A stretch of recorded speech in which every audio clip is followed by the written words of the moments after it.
Faure Gnassingbé offre ses services de « faiseur de paix » à qui veut en Afrique.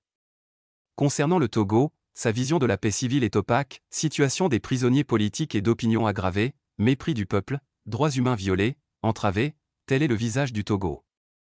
Ainsi plusieurs détenus politiques ont entamé une grève de la faim collective pour dénoncer leur détention arbitraire. François Fabrega, le club de Mediapart, Faure Gnassingbé désormais au-dessus de la mêlée? Où est-il plutôt la cause de la mêlée? Tout le monde, presque, conviendra avec nous que notre deuxième assertion est la vraie. Faure Gnassingbé est bel et bien la cause du mal togolais, pour ne pas dire que accent aigu il est le mal togolais. À le voir se comporter au jour d'accent aigu, passant le clair de son temps dans les airs, prétendant chercher la paix pour les autres, tout observateur qui ne connaît pas la situation politique togolaise conclurait que le fils à papa et accent aigu a rien à voir avec ce qui se passe dans son pays, que accent aigu il aurait déjà fait sa part en termes de liberté, de démocratie pour ses concitoyens. Mais la réalité est tout autre. Oui, que accent aigu est-ce qui fait courir Faure Gnassingbé? Ou plutôt, que accent aigu est-ce qui fait courir Faure Gnassingbé et son ministre des Affaires étrangères, Robert Dussey? Sommet, forum ou conférence sur la paix, voilà ce qui préoccupe désormais le prince héritier togolais. Il nous est très difficile de comprendre pourquoi des soi-disant dirigeants des accents aigus un pays comme le Togo, qui va de crise politique en crise politique depuis le début des années 90, un pays qui en accent aigu a fait que subir violation des droits de l'accent aigu hommes et crimes de toutes sortes pour que accent aigu un clan politique, de père en fils, reste au pouvoir, puisse encore avoir un tel mépris, un tel manque de respect vis-à-vis de leurs concitoyens.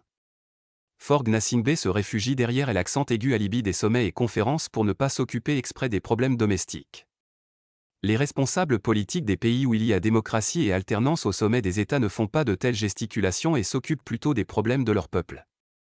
Et c'est justement celui qui est arrivé au pouvoir en 2005 dans les circonstances catastrophiques que tout le monde sait, qui fait changer la constitution de son pays, sans consulter le peuple, pour supprimer l'élection présidentielle, qui se fait appeler au jour d'accent aigu président du Conseil, et qui est largement contesté, qui se fait voir le plus, au lieu de s'occuper de ces honnons. Dans un passé récent il y eut des personnalités politiques africaines qui ont fait l'étalage de leur sagesse et de leur amour pour leur peuple en organisant une transition démocratique suivie des accents aigus élections présidentielles pour lesquelles il et accent aigu n'étaient pas candidats, mettant leur pays sur le chemin de la démocratie. Nous pouvons citer par exemple Amadou Toumani Touré, ATT, au Mali, tombeur du général Moussa Traoré en 1991.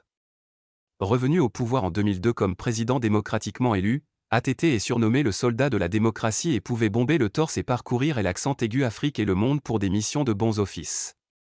En juin 2001, il est l'envoyé spécial du secrétaire général des Nations Unies, Kofi Annan, en République centrafricaine, après un coup d'État manqué contre Ange Félix Patassé. L'accent aigu ancien président de la République du Nigeria, Olusegun Obasanjo, grâce à son passage élogieux à la tête de son pays, fut lui aussi sollicité pour sa sagesse politique, pour aider à éteindre des foyers de crise à travers le monde. En 2008 il est nommé envoyé spécial de l'accent aigu ONU chargé de la crise congolaise. Il est depuis 2008 membre de l'Africa Progress Panel, une fondation basée à Genève et présidée par Kofi Annan.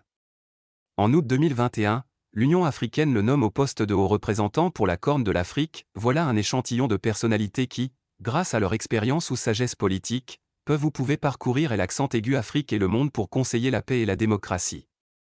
Rappelons que Amadou Toumani Touré est décédé le 10 novembre 2020 à Istanbul en Turquie.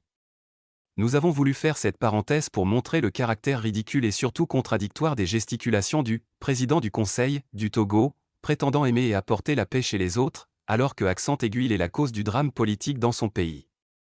En faisant semblant de jouer à l'accent aigu homme de la paix, en participant, par exemple, le 30 octobre 2025 à Paris à une conférence sur la paix dans la région des Grands Lacs, à quelle expérience dans ce domaine peut vraiment se référer Faure Gnassingbé, lui dont la calamiteuse gouvernance risque de mettre en danger la cohésion nationale au Togo?